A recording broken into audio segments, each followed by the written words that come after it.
Sige po, i-process siya po next week. Hallelujah! So patuloy po tayo sa ating pinag-aaralan. Yung pong tinuran ng ating tagapanguna sa pananalangin ng This is the day the Lord has made. Yung pong senior na kagaya ko, baluya po yung kanta ngayon. I will enter His gate with thanksgiving in my heart.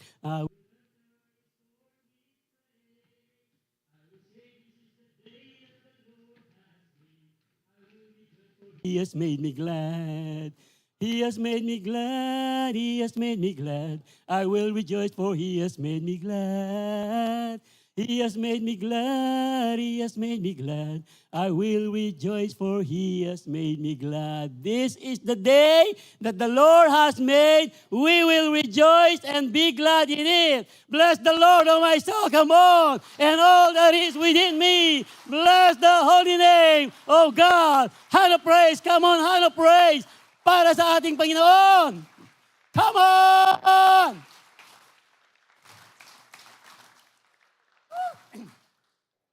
Praise the Lord. Patuloy po tayo sa ating sinasabing last topic na po ito ng ating experiencing the best of God's love. Pero alam po natin, kung gusto po nating maranasan talaga ang pinaka-mainam na pag-ibig ng Diyos, sabi nga po palagi ng ating senior pastor, it is not automatic.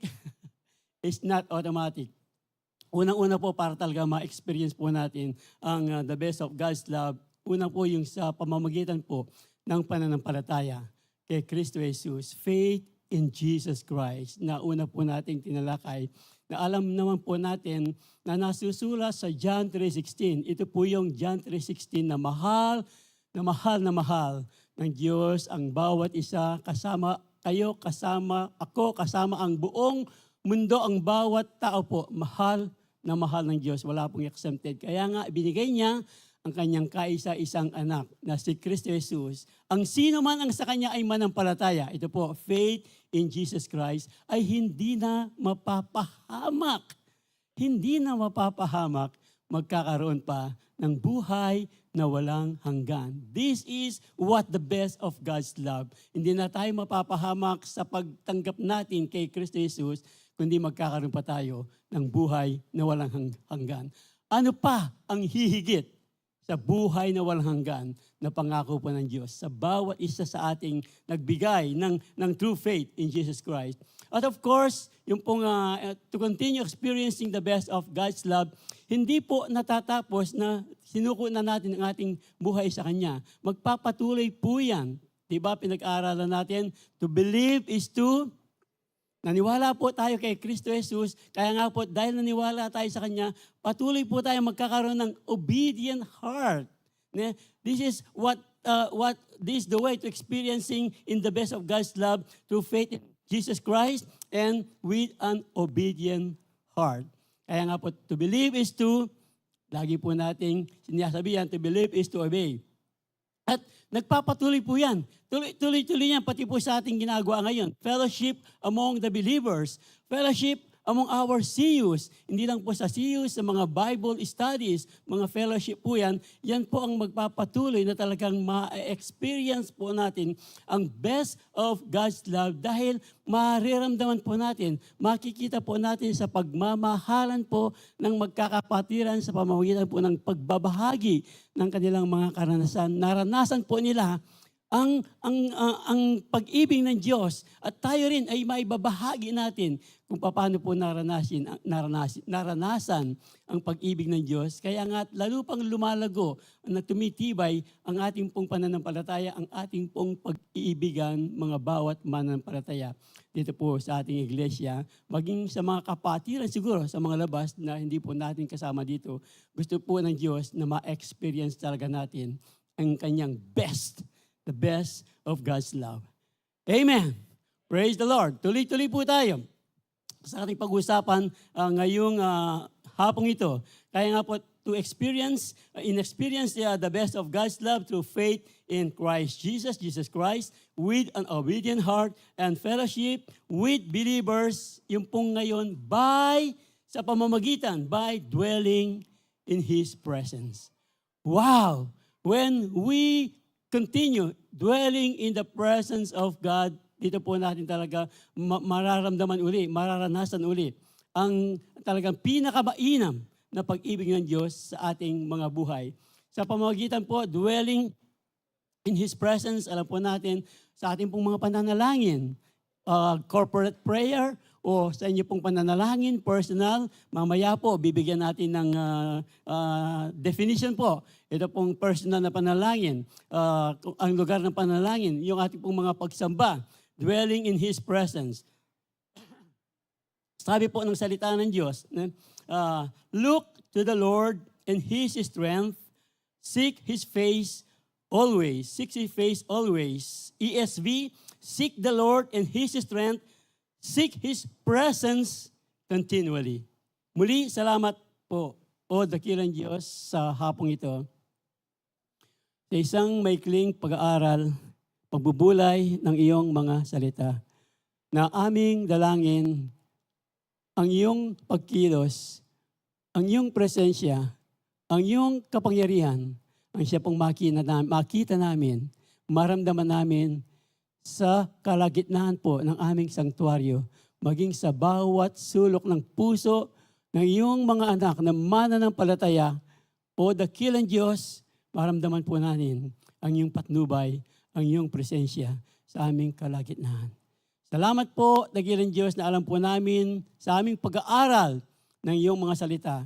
Sa hapong ito'y kami lalabas ng may bagong tibay, pananampalataya, bagong taas ng pagsamba sa iyo, at bago, O Diyos, katiyakan na kasama ka namin sa aming paglabas, sa aming pag-uwi, maging hanggang mamay pagtulog ka lang po namin, hindi mo kami iiwanan, pababayaan. Kasama po ng katotohanan ng iyong mga salitang hindi nagbabago kailanpaman. Salamat po, dakilang Diyos, sa iyo lamang ang lahat ng papuri, ang lahat ng pasasalamat, aming panalangin sa iyong matamis at makapangyarihang pangalan. Kristo Jesus. Kristo Jesus. Amen. Sige po, palakpakan ng Panginoon.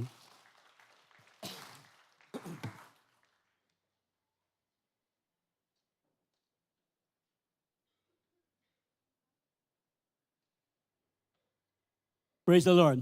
Look to the Lord. Ang sabi po ng ating talata, and His strength, seek His face.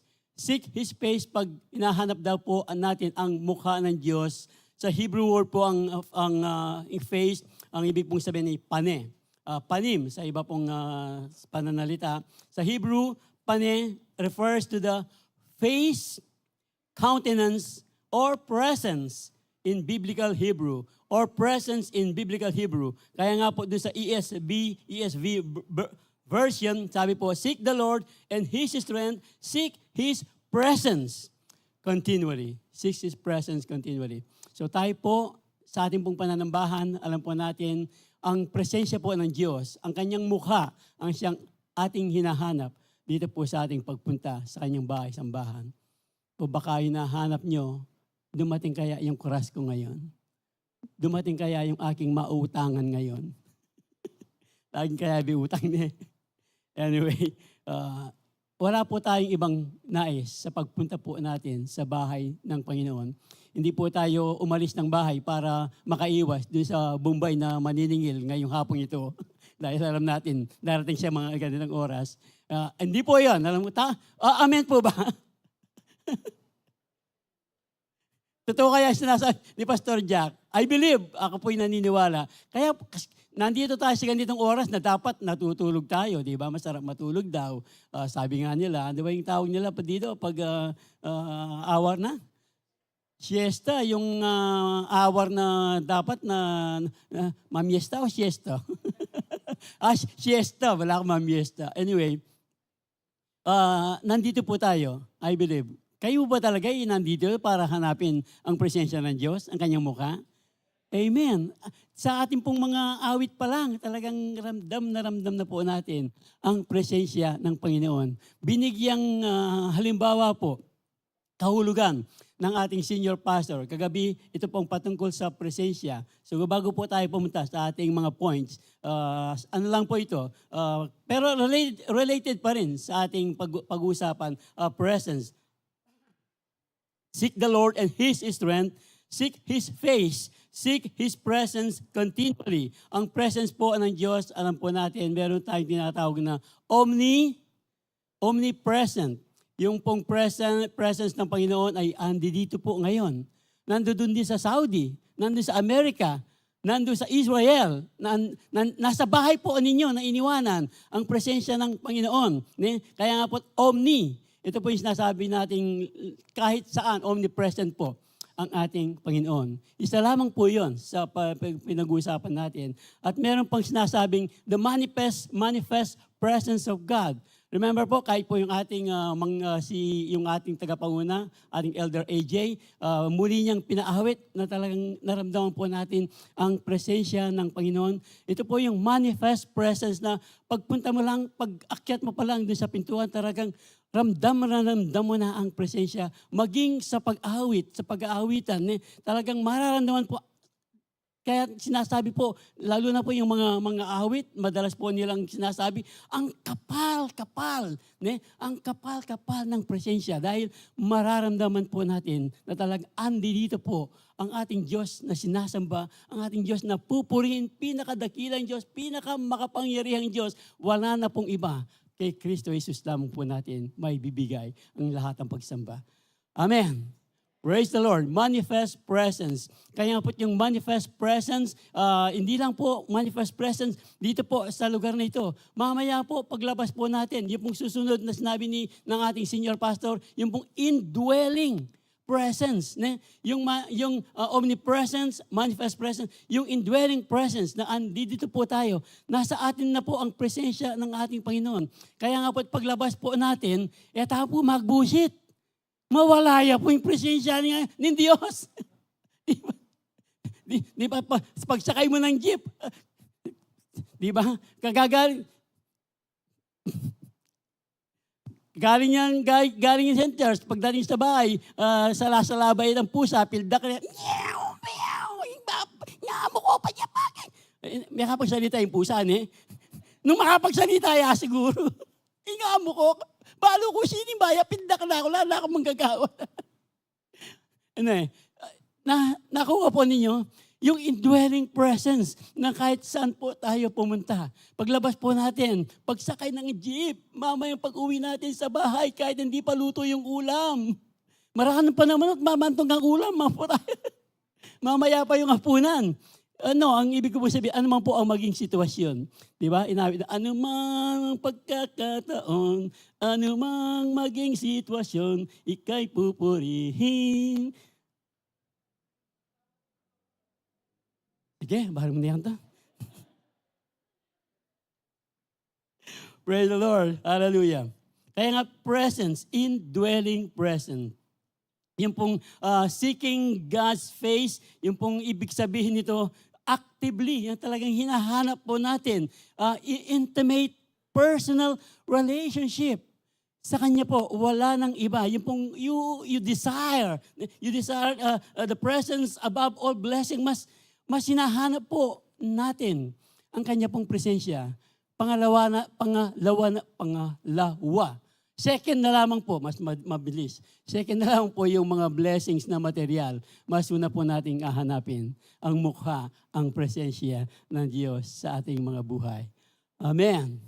Praise the Lord. Kaya nga po, ibig sabihin po ng ating pinag-aralan, yung pong indwelling presence, yung pong nasa loob po natin, within you, nasa Luke 17:21 po ng King James Version. Ang sabi po ng indwelling presence, neither shall they say, Lo here, or there, O Lo there. For behold, the kingdom of God is within you. The kingdom of God is within you. The kingdom of God, ito po yung presence. Kingdom of God is yung pong hinahanap natin ang presence ng Panginoon. Di ba? Yung pong Matthew 6:33, seek ye first the kingdom of God. To seek God's face is to seek His presence.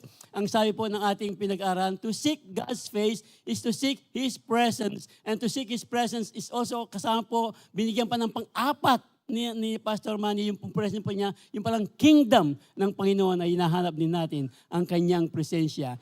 seek first the kingdom of God, seek first the presence of God and His righteousness. Sabi po ng Matthew 6:33.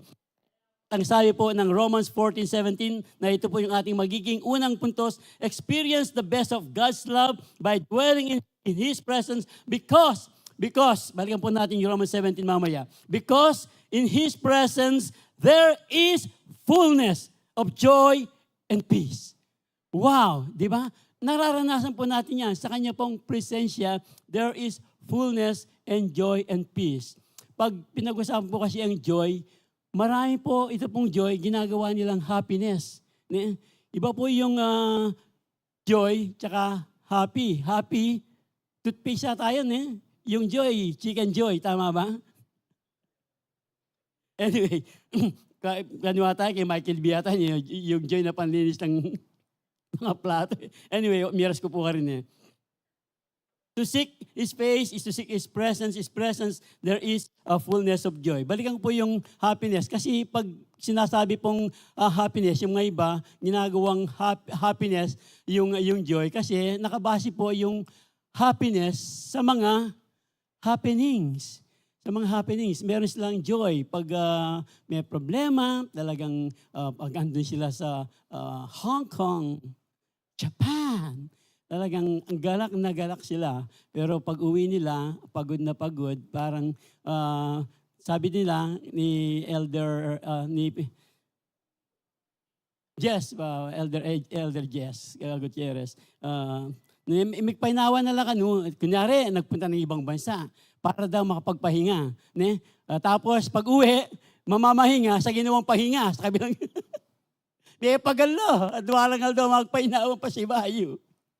Anyway, ang punto po dito, di ba, pag nangangailangan daw ng joy, happiness ang hinahanap pala, pupunta ng ibang bansa, o kaya yung mga lugar, kahit ibang bansa, dito lang siguro sa Boracay, o kaya sa Cebu, yung mga magagandang lugar para sa kanila na doon nila masusumpungan ng tunay na kagalakan at kapayapaan.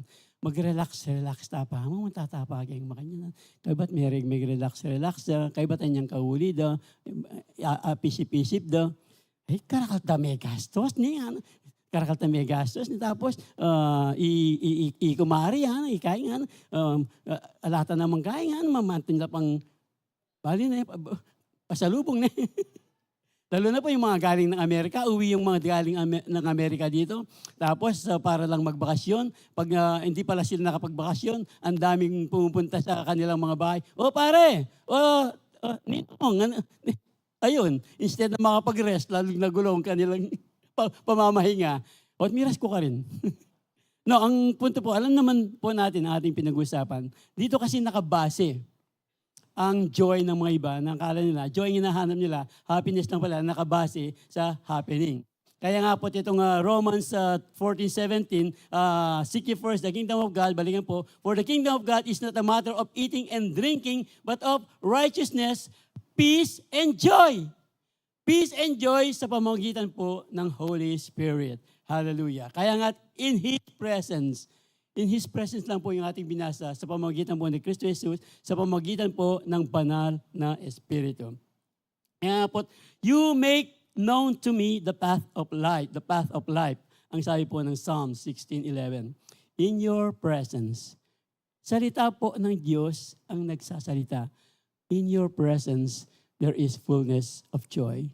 Kahit kayo po makakapagsabi na alam po ninyo na pag tayo po ay nasa presensya ng Diyos, pag kayo ay nasa presensya ng Diyos, di ba, kahit alam mong may problema ka, madaling sabihin pag madaming blessing, pag nakapasa yung ating anak, yung ating sa board exam, o kaya pag tumama siya ng loto, sino pong tinayang loto? Hindi, po kaya abitan, po sabihan nyo, ay pwede palang tayang loto. Nga sinabi ng pastor, may kamuhanan ko po.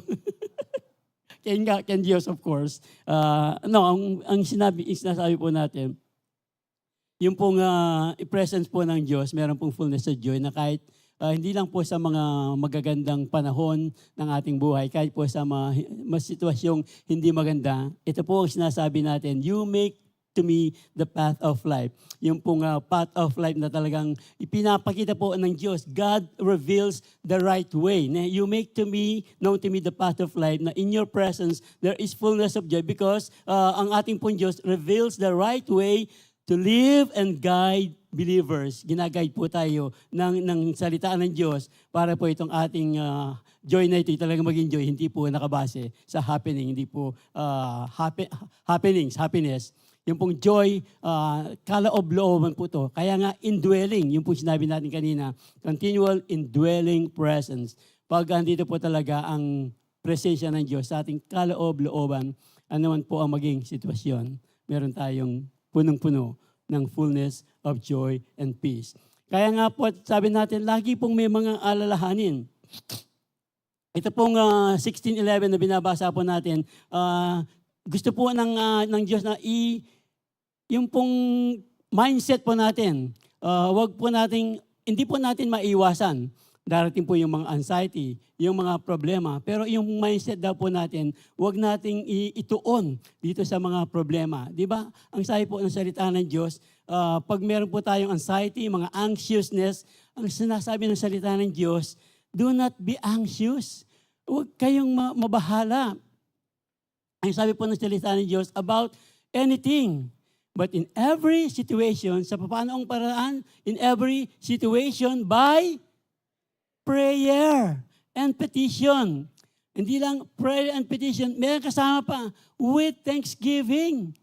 Ito pong with thanksgiving, tulad po ito ng praising. Pag nagpapasalamat ka po sa Diyos, pumupuri ka sa Diyos. Talagang pinipresent mo sa Kanya ang iyong request dahil alam po natin, mahal na mahal tayo ng Diyos. At pag ibinigay po natin sa Kanya ang lahat ng ating mga alalahanin, ibinigay mo na sa Kanya, pag ibinigay mo na sa Kanya, huwag mo nang kukunan uli.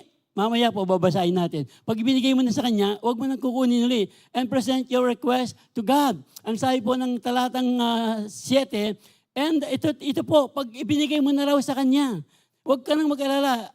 Anything about anything with prayer and petition, huwag mong kalilimutan with thanksgiving, with praise, ng pagpurit, pasasalamat sa Kanya, and the peace of God. Ito po yun, joy and peace. And the peace of God which transcend all understanding. All understanding, minsan, hindi mo man naiintindihan. Pero ang sabi po ng Diyos, will guard your hearts and your minds sa pamamagitan po ni Kristo Jesus. Amen. And the peace of God which transcends all understanding will guard your hearts and your mind in Christ Jesus. Ito po, pag tayo po na when we dwelling in His presence, lagi pong may kagalakan, mayroong kapayapaan, ano man po ang maging sitwasyon ng ating mga buhay. Alam naman natin, napakadaling magkaroon ng kagalakan, ng kapayapaan sa mga magaganda, mga blessing, pero nasusubok talaga ang tunay na kagalakan, ang kapayapaan sa panahon po ng mga pagsubok ng ating mga buhay. Pag dumarating ba yung mga pagsubok sa ating mga buhay, tayo ba ay nagagalak o tayo ay magko-complain? Ang sabi po ng aming kasiyo kaninang umaga, noon daw po hindi pa niya kakilala ang Panginoon. Pag dumarating, mas unahin ko siguro, ngayong kakilala na niya ang Panginoon, pag dumarating daw po yung mga problema, nararamdaman niya talagang nasa kanya ang presensya ng Diyos. Talagang pag may mga problema, talagang nakapagpapuri pa siya sa Diyos, nalangin pa sa Diyos. Ngayong binigay na niya ang kanyang pananampalataya kay Kristo Jesus. Ngayong meron na siyang obedient heart. Kaya nga po yung fellowship namin kanina, na-share po niya ito. Noon daw, pag merong problema, ang sinasabi niya, siguro tayo rin, ganito ang ginagawa. Sinisisi ang Diyos. O Diyos, talagang sinisisi daw ang Diyos noon. Pero ngayon, hindi na raw ganun ang kanyang ginagawa. Nagpupuri siya sa Diyos dahil alam niya talagang andun ang presensya ng Diyos. Hindi siya pababayaan. Hindi siya iiwan dahil magkakaroon po ng katugunan ang mga panalangin niya. Kaya nga, do not be anxious about anything. But in every situation, by prayer and petition with thanksgiving, present your request to God. And the peace of God which transcends all understanding will guard your hearts in Christ Jesus. Amen. Kaya nga po, ito pong passage nito, lagi po nating tandaan. Yung pong mga anxieties, mga problema, naman yan. Ito pong verse na ito is worth memorizing. Ito po yung antidote po ng anxiety. Antidote ng anxiety. Para po mas ma-experience po natin ang best of God's love. Ang sabi po ng ating Panginoon, pag mayroong ganong pagkakataon, bring it to me. Ang sabi ng Diyos, bigay mo lang sa akin kung ano man ang iyong alalahanin. Para bang sinasabi ng Diyos, ako nang bahala. I got you. Laging sinasabi ni Pastor J-Sap, I got you. Sabi, para daw, pero baka hanapin nyo sa Bible yung I got you. Wala po yun. Para praising lamang po yung I got you. Yung bring it to me, para praising lamang po ito ng ating mga pinag-aaralan. Pero alam po namin, nakukuha po ninyo ang ating pinag-aaralan. Tama po ba? Amen. Hallelujah.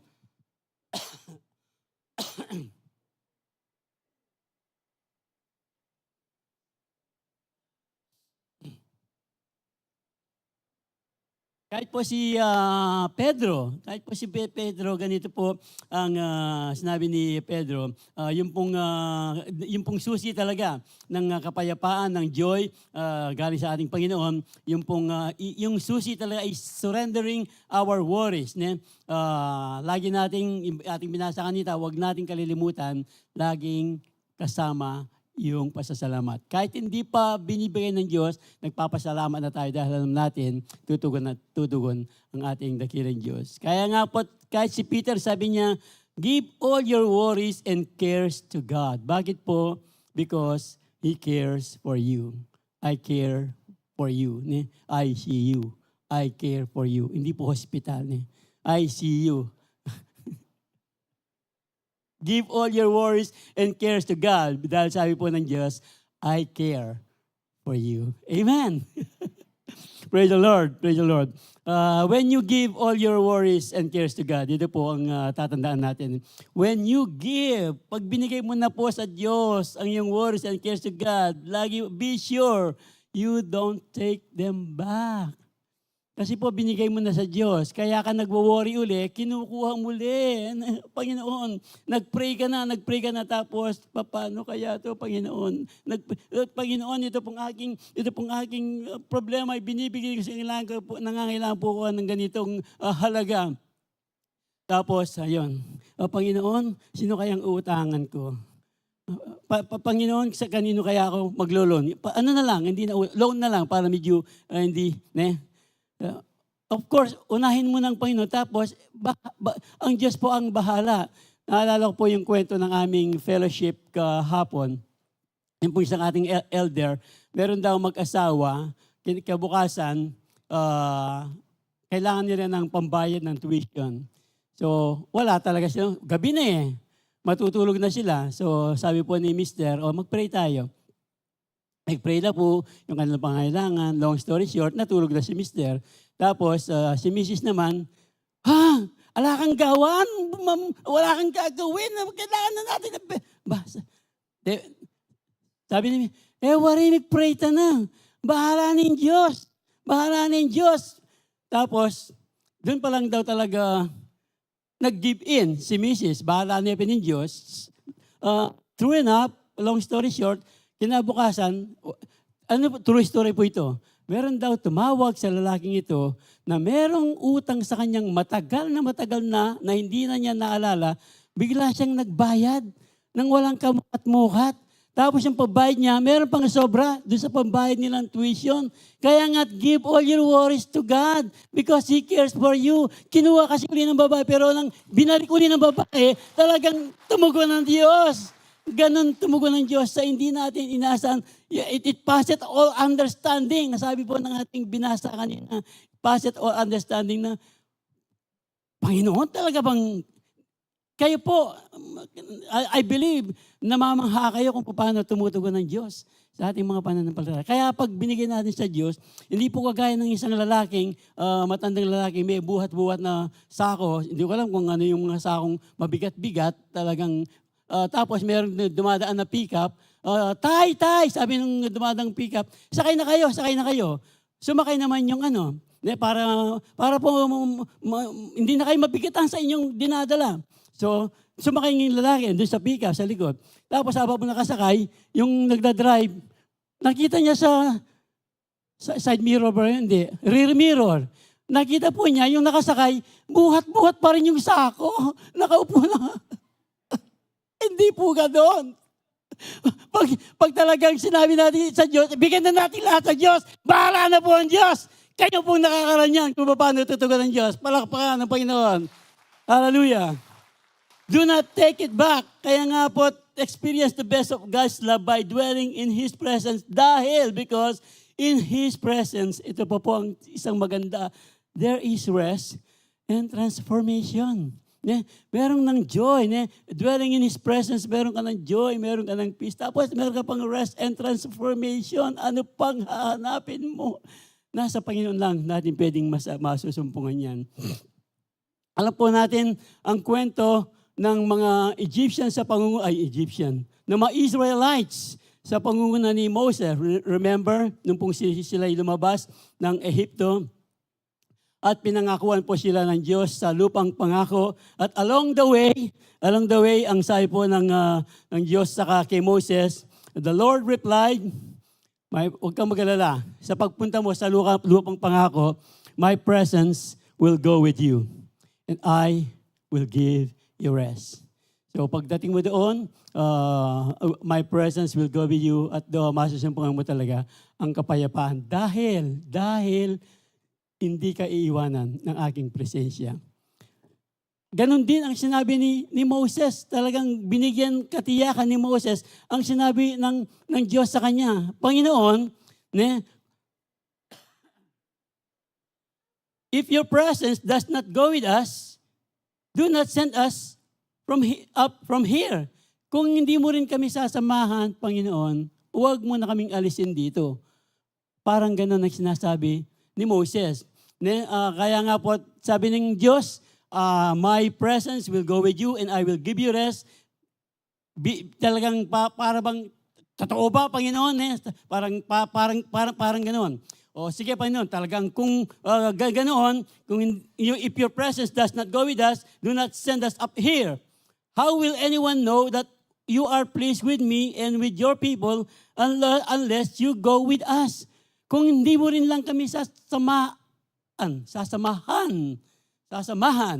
Sabi ni Moses, paano malalaman ng mga tao ang aming pagkakaiba sa kanila? Ito po ang sinasabi ng ating pinag-aaralan. Life application. So, paano po malalaman ng mga tao ang ating pagkakaiba sa kanila? Meron po nabasa yung let the difference makes the difference. Let the difference makes the difference. Paano kita niyan? Pakalawenda ako. Pumunalo kayong pamanyabiyan ng Pastor Jack. Ang ibig po sabihin, ayahan po nating makita ng mga tao ang pagkakaiba ng ating pagkakaiba sa kanila. Nakakaiba po ang mga mananampalataya. Na pagdating ng mga problema, po magpakamatereng mananampalataya. Pagdating po ng mga problema, hindi po natataranta ang mga mananampalataya. Pagdating po ng problema, lagi pong unahin ang pagtawag sa Diyos para po sila magkaroon ng kagalakan, kapayapaan, rest, and transformation. Ito po ang gusto ng Diyos na makitang pagkakaiba natin. Sabi nga ni Moses, ano pang pagkakaibang makikita ng mga tao kung hindi mo kami sasamahan sa ating pong paglabas, gaya po ng ating panalangin kaninang opening, sa ating pong paglabas mamaya, sa ating pong pag-uwi sa bahay, sa ating pong mga pagtatrabaho, sa ating mga eskwelahan. Nakikita kaya ng mga tao ang ating pagkakaiba, ang presensya ba ng Diyos ay nasa atin. Kaya nga, di ba, alam natin, lagi natin sinasabi, Matthew 5:16, let your light so shine upon men that they may see your good works and glorify your Father which is in heaven. Iyon po ang ating sinasabing, let the difference makes the difference. Ayan po nating makita ng mga tao ang ating pagkakaiba sa kanila na tayo nga ay mga kakaiba. mga mananampalatayang laging taglitig natin ang indwelling presence ng ating Panginoon. Amen. Palakpan po ang Panginoon. Hallelujah. Kaya nga, what else? Parang sinabi ko na ito kanina. Ito na rin yun eh. What else will distinguish me and your people from all the people, from other people on the face of the earth? Ito po yung sinabi natin kanina. Let the difference makes the difference. What else will distinguish me? Makikilala po tayo. Madidistinguish po tayo. Tayo nga talaga ay kakaiba. Pagdating ng mga blessing. Paano? Sige, lagay po natin sa blessing. Pagdating sa blessing, paano po tayo maging kakaiba? Ang sinasabi po natin, blessed to be a blessing. Yung mga iba po, pag blessing na talagang punta dito, punta doon, nalilimutan meron palang nangailangang maging mga kapatid sa laman o kapatid sa pananampalataya. Hindi naman po masama yun, of course. Pero wag po natin kalilimutan, while earning daily bread, sino pong nagsabi? While earning your daily bread, be sure to share a slice to the less fortunate. I forgot who said that. While earning your daily bread, be sure to share a slice to the less fortunate. Blessed to be a blessing. Yun lang po ang ating pinag-uusapan. Hallelujah.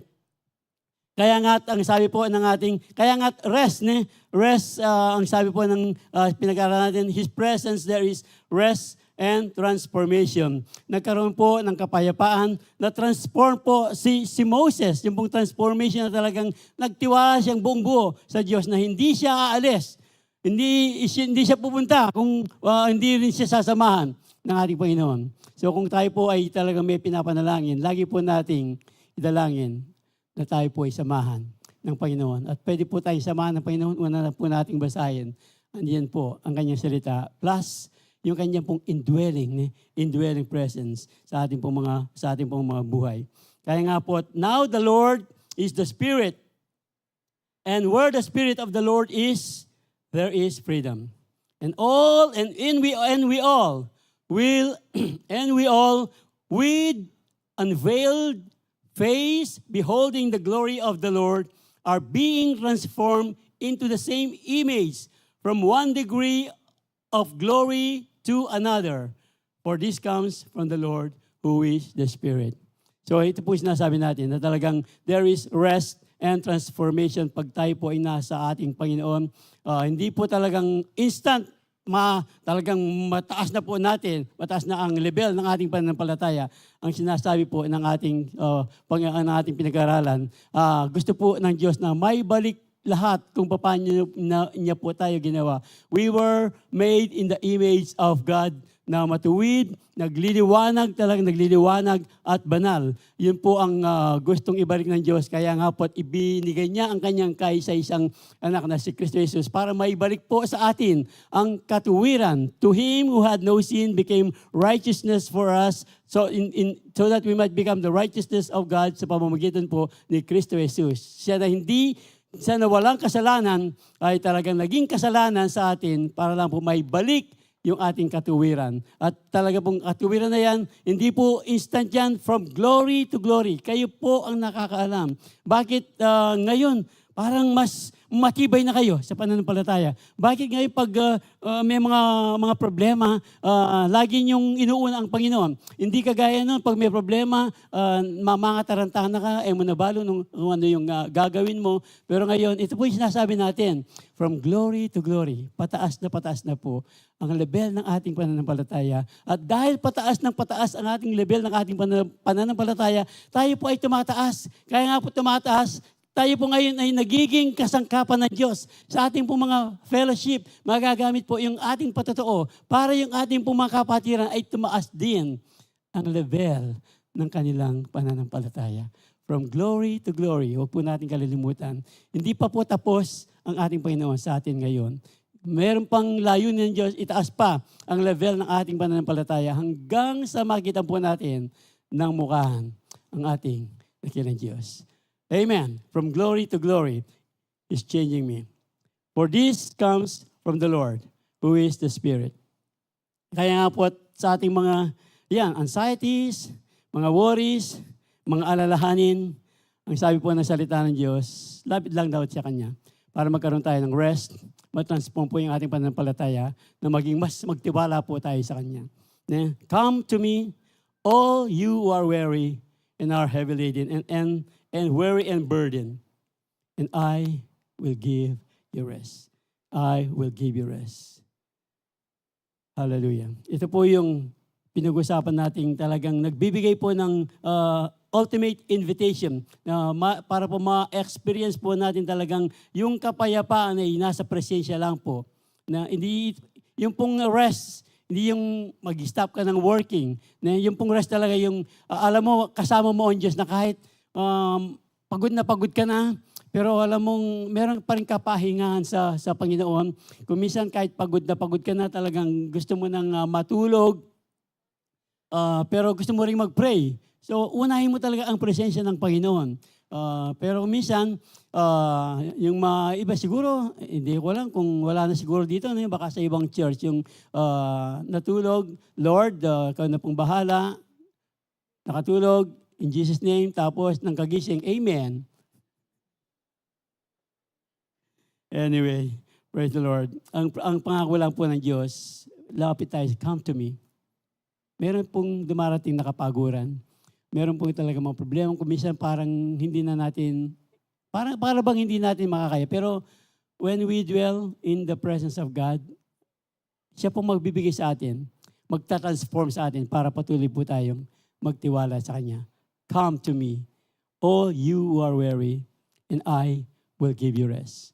So, I believe, bago po tayo umalis dito, pag uwi natin mamaya, talagang sync na po ito. Dito pa lang sa pangalawa, no? Talagang punong-puno na po itong ating pinag-aaralan. Pero meron pang pangatlo. Last na po ito, last. Experience the best of God's love by dwelling in His presence. Dahil in His presence, meron pong guidance and protection. There is... Ang ganda talaga ng dwelling in His presence, joy and peace, rest and transformation. Tapos, guidance and protection. Guidance and protection. Yung pong Psalm 91, madami po yan. Basahin po ninyo pag uwi. Maganda po yung Psalm 91. Pero dalawang talata lang po ang ating babasahin. Psalm 91 po hanggang sa verse 16. Napakaganda po. Pero ito pong dalawang talata ang babasahin natin. He who dwells in the secret place of the Most High shall abide under the shadow of the Almighty. Secret place, ito po yung hiding place. Secret place, ito po yung hiding place. Siguro po tayo, bawat sa atin, yung secret place po natin, yung pong lugar natin kung saan tayo nanalangin na talagang gusto nating talagang maka-fellowship ang Diyos. Talagang prayer and worship na walang mag-aabala. Kaya minsan sa bahay, ang hirap humanap ng gusto mo talagang tahimik pero ang bahay mo nasa tabi ng daan, ang daming sasakyan, parang walang katahimikan. Paano kaya siguro ano na lang, madaling araw na pero mahirap yun, magtatrabaho ka pa pag madaling araw, di ba? So, kayo po ang makakahanap ng inyong secret place. Ganon din po ka sa bahay. Ang aking pong secret place para matahimik, pag uwas na ng pananalangin, sa likod ko puno ka rin. Yan pong banyo. Na po ako sa banyo, tapos nakasara yung pinto, waluda na po rin anak, ama, mag-pray daddy nga po. Pero ngayon po, huling likod na ako rin anak, may makasawa na lang. So ito pong bengi, ito pong 11 o'clock hanggang 12 yan. 1 o'clock. Ating ko pong kita na ako sa alas. Wala na ako pong dyan. Pinawingan na akong peka secret place, hiding place. Yung pong hiding place, kayo po ang, di ba si Corrie ten Boom? Alam po natin kwento ni Corrie ten Boom, yung awit na, You are my hiding place. You always fill my heart with songs of deliverance. Whenever I am afraid, I will trust in you. I will trust in you. Like the weak say, I am strong in the strength of the world. I will trust in you. Hindi ko niyabot. No, ang point po, kayo po, meron po, kamusta na po ang yung hiding place niya? Yung pong hiding place, yan po talaga yung lalo pang magpapalapit sa atin, sa ating Panginoon. Talagang mas mararamdaman po natin ang kanyang presensya. Basahin po natin. May Elisha ko pong dita-kadita. He who dwells in the secret place, hiding place of the Most High, shall abide under the shadow of the Almighty. And the Almighty. I will say of the Lord, ito po yun, He is my refuge and my fortress. Refuge po yung muog, yung tanggulan, parang protection. At yung fortress, kung saan po tayo talaga mas, meron pang secret place na hiding place. Ito po yung sinasabi ng ating binabasa. Yung pong experiencing the best of God's love ay masusumpungan po sa secret place, yung pong intimate. Ito po yung aking sinasabi kanina. Intimate, private space of His presence. Panim sa iba pong salita-salita. To dwell and abide. Yung consistent po. Maging consistent po. Yung baka every week lang po. Ano? Kaya nga sabi ko sa inyo kanina, kamusta na yung ating hiding place? Kamusta na yung ating secret place? Baka every Monday lang o kaya every Wednesday, pagkatapos ng prayer meeting, sumasabay na lang tayo. Okay po yun. Kumusta naman po yung Thursday, Friday, baka kasama naman yung Saturday, sasabihin mo pa dalawa naman. So, yung pong araw po nating makausap ang ating ang Diyos sa pamagitan po ng pananalangin, pagsamba sa Kanya, at pagbabasa, pag-meditate po ng Kanyang salita sa ating pong mga kanya-kanyang secret place, hiding place. Ito po ang ating pinag-aaralan. Kaya nga po, di ba alam po natin, sino ba yung may mga hiding place na ating pong pwedeng tignan dito po sa ating pinag-aaralan? Remember po si Daniel?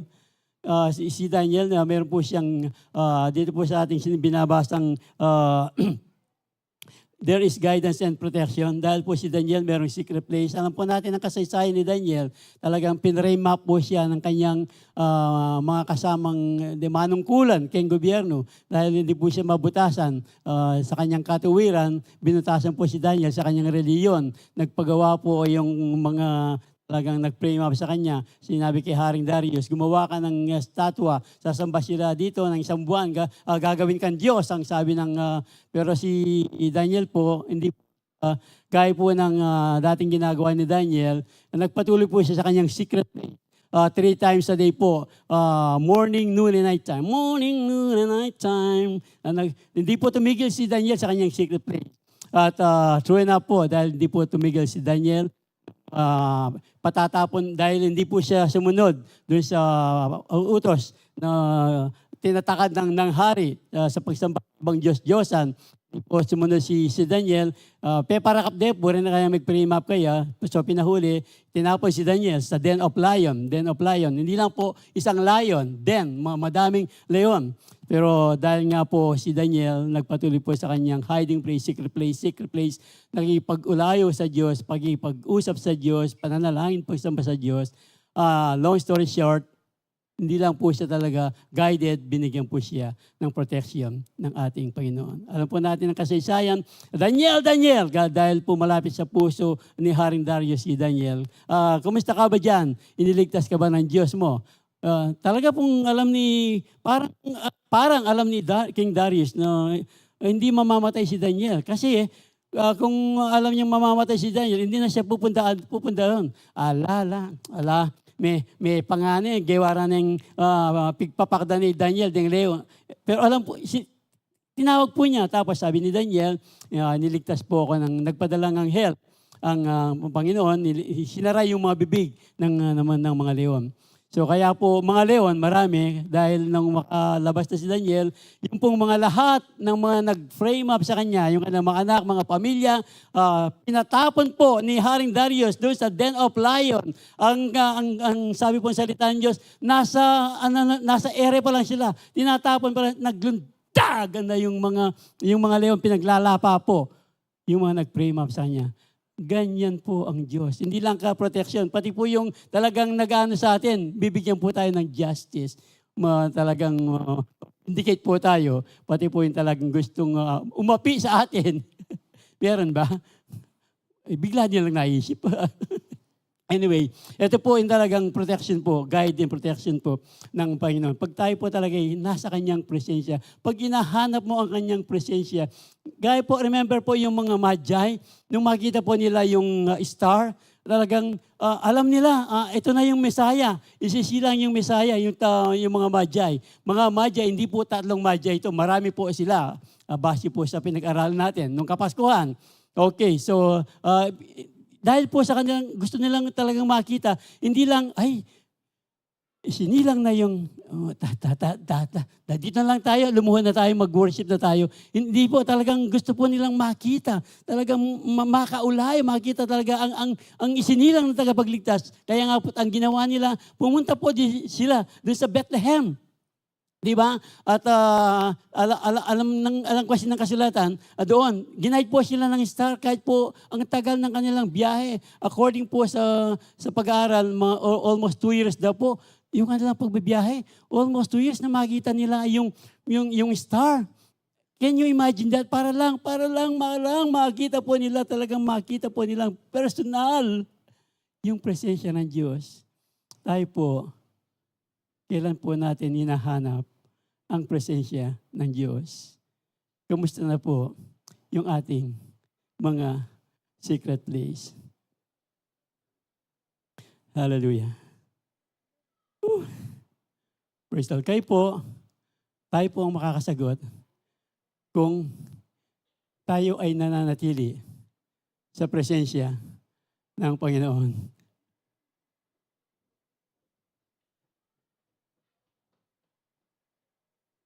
Nananatili ba tayo?